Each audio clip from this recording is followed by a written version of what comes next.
All right, big shout out to Gina Tonic, says she's gonna go get some popcorn after that break. Love it. Take some pictures, prove it. But ladies and gentlemen, we find ourselves in game number 3 of the best of 7 finals. It is tied up 1-1. In the top left corner of the map, we have our French foreign hope, the blue Protoss Lilbow. The bottom right, it's the red Terran Gumiho. He's up to something. He certainly is.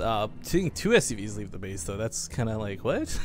Oh, hey. It's not like 2 wrestling has never worked versus Protoss. It really heavily depends on getting that bunker up. You can fit it behind there. Yeah. Actually, I've seen, I think it was Journey. He built the barracks out here and then floated it over, which was kind of cool to see. Yeah, it's 7 versus Zerg too. But it's gonna be a 2-Rax. Okay, so seriously, guys, the 2-Rax itself is not that scary. Zealots, Mothership Core, Stalker, they're also efficient versus Marines that come out 1 or 2 at a time. But if you can get a bunker up, that's where this falls apart very quickly. Huck, to date, is the only person I've seen defend that without taking any real guff from it, because he went for an expansion at the 3rd, and that was kind of cool to see. But that being said, I'm not sure where Lilbow is going to sit on this, because this is abnormal of abnormal. Like, when you get cheesed by a Terran player, it's not with a typical 2-Rax. No.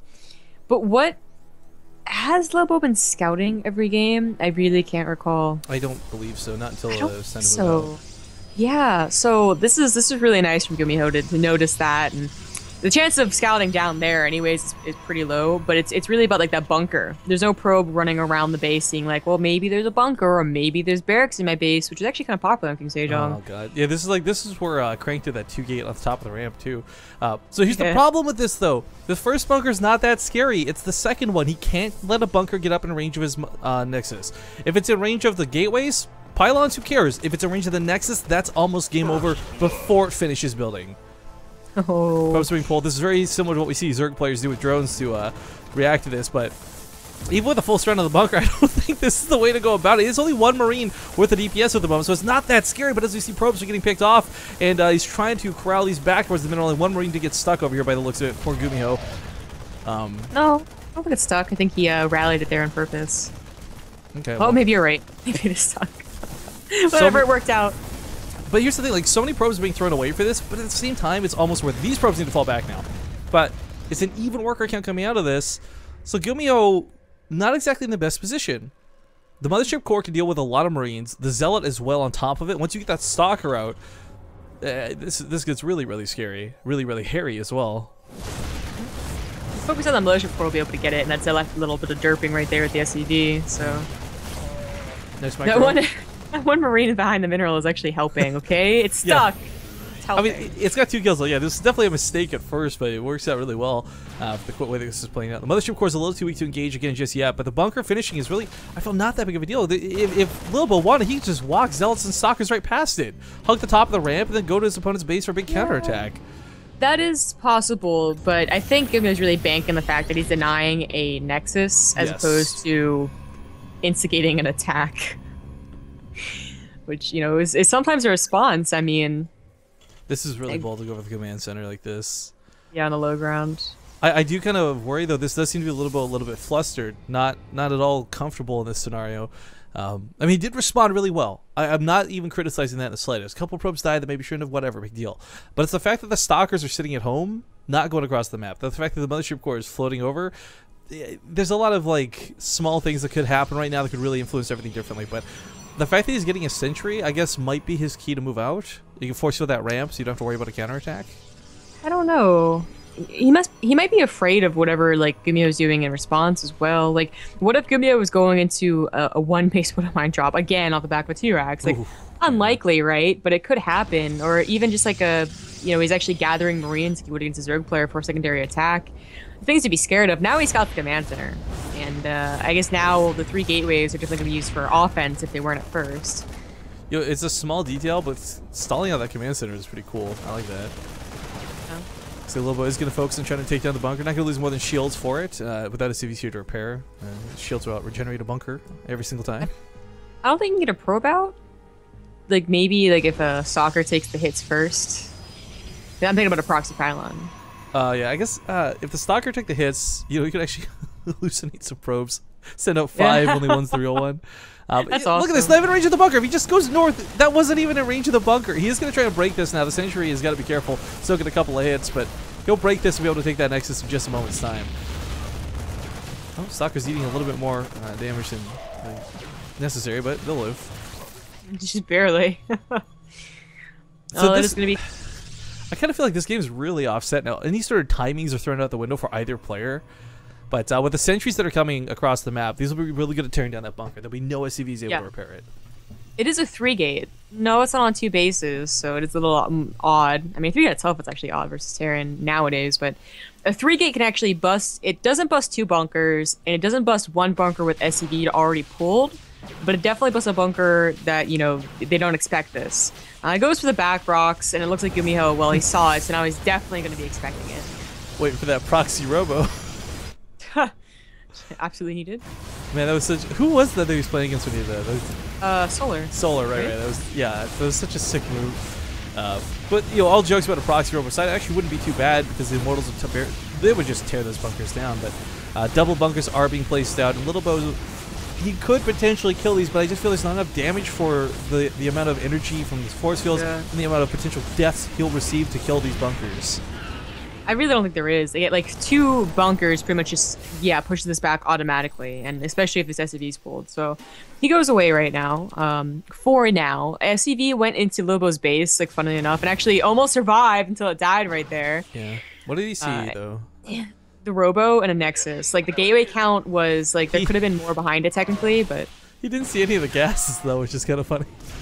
Yeah. Well, he's nice a lot of warp. Marines here. I mean, Gumiho had this cool idea about catching the army off guard, but I think that backfired on him. That does take a lot of firepower away from this, and as the bunker starts getting torn down, there's just not a lot inside of it shooting back at Lilbow. So the bunker's going to fall. The Marauder will get folks down here pretty quickly. SCV's now being pulled to the front lines, but he's got to back away from those Marines. There's not a lot of force fields left, but there's enough. And, no proxy pylon. If you catch him on that ramp, that would have been so devastating. Yeah, but without a proxy pylon, he would have no like added pressure. It's not sustainable, and he realizes that and backs off. Well, the sentry count is really high, which I find really weird because you never see it like this versus Terran. A Guardian Shield or 2, you know, force field here and there, but this many sentries? Yeah, well, with an all-in, I thought he was going to get Immortals too with the Robo, but only gets to Warp Prism. Yeah, with an all-in, certainly you'll see this many sentries, and that is kind of a tell for Gumiho when he sees this. Ooh. He's gonna be like, okay, an all-in is probably on the way. Gets a Bishop Core, that's pretty worth it as well as 2 sentries. At the same time, though, you gotta the value of Gumiho's numbers are significantly more than that of Lilbow. It's not hard for Lilbow to warp in 4 or 5 zealots at a time, whereas Gumiho has to constantly be producing Marines and Marauders. And it's not the easiest thing to do when you don't exactly have 3 bases saturated of SCVs. Yeah. I don't think he saw that War Prism either. Like, he definitely is expecting an attack, but one thing you do with a War Prism, besides being the proxy pylon, obviously, is put 1 zealot in the main, and you're already giving the Terran a bigger headache. He's gonna force field the ramp? Maybe he's got the sentries inside the War Prism. I guess he could, yeah. Again, not something you usually see against Terran. Camping production is gonna be difficult, though, with just warp-ins. He doesn't have 3 base economy, but he does have a ton of money banked up, waiting for this. So opportunity presents itself. This though, so all the sentries are gonna die. Oh, good pickup. Yeah. Stalker's warped in on top of this. You can keep that ramp force field off for quite some time, and quite frankly, this could turn into a situation where it goes the other way around. Oh, that medevac snipe with the units inside of it. Yeah, why use that one? He could use these units now in the main to go to the natural. The forces on the low ground are now so small because of that medevac picking them up, trying to transfer them to the high ground. But Gumiho, he's going to win this main fight. Lilbow could go into the natural, coming in a little bit late. He's got the same amount of force fields available down here, though, so he could keep units coming from out of the main. He could keep units from going into the main, whatever the choice may be. But he's chasing this back really hard, and the Guardian Shield goes down, and Lilbow suddenly has double the army supply of Gumiho almost. We got some SCVs getting pulled into the fight, but between the Sim City of these Raxes and the force fields that go down, this has been so good for the Zealots. Yeah, Gumiho put there no bunkers. He went for a 3rd CC. Did you really not think there was going to be an attack? I guess not. I don't think he thought there was going to be it. I think like after he fended off the first one, he thought there wouldn't be the follow-up. A little bit does this in a very unique, very strange way. And through dedication and hardship, I mean, he tears down the SCV count. Even if he gets shut down out of this, there's only like 11 or 17 SCVs left in play. Oh, actually, is there enough Marines to kill a War Prism even? That's the next question. Oh, just barely! Just barely! But the damage has been done, and it's 2 base Protoss with 40 probes to what is 3 base Terran that doesn't even have a 3rd orbital. Okay, the third orbital is missing, but, you know, this is actually recoverable because you also have the medevacs again. Like, this is a situation we usually talk about in TvZ. Like, after abandoning all in, well, they have medevacs. They can start bringing it back. But it's the same thing in TvP. Like, this Immortal popping out, not going to be too useful without something to defend it. Okay, so caught in the middle of the map. That is really unfortunate. The Zealots also, if they just keep going for an attack, I mean, they don't even have to come home. I mean, there's no photon overcharge, don't get me wrong, but the Protoss warping potential, yeah, is way stronger than the medevacs coming in one at a time like this. Yeah. Good thing Lilbow expected this. I mean, reinforcements should be at home. There's no bunker. He's going to have a couple Marines on the high ground, but this is a lot of Zealots to tear through. This is a weird little, like, you know, half armies on either half of the map. That's pretty sure this is going to work out. But, you know, the longer this goes on, the sooner Lilbow has a photon overcharge, and the defense becomes a lot easier for him, whereas Gumiho's defense doesn't get any easier. I really am not liking this. Like, one bunker, man. I don't think Lilbow knows that there isn't a bunker though. I think he would have charged up with the Zealots already. Does have to be a little bit careful that one mine. Oh, he knows there's gonna be one mines too. This guy is so smart at StarCraft 2. He's rather impressive. Pylon on the high ground. Ooh boy, Zealot's gonna charge to those front lines. A couple of stalkers getting picked up pretty quickly. Nice Gateway units versus 1-1 stim medevacs. This actually went super poorly. Yeah, well, if they had waited for the Immortals, I think this would have been a different scenario. It takes out those Marauders like nothing at all, but it's not the Marauders that are winning the fight, it's the Marines. These Widowmines are about to rearm underneath the Immortal as well. It's going to get really scary, and I think Lilbow's power is evaporated, to say the least. Yeah. Maybe getting a little too caught up in how well that second attack did. The third one just fumbled.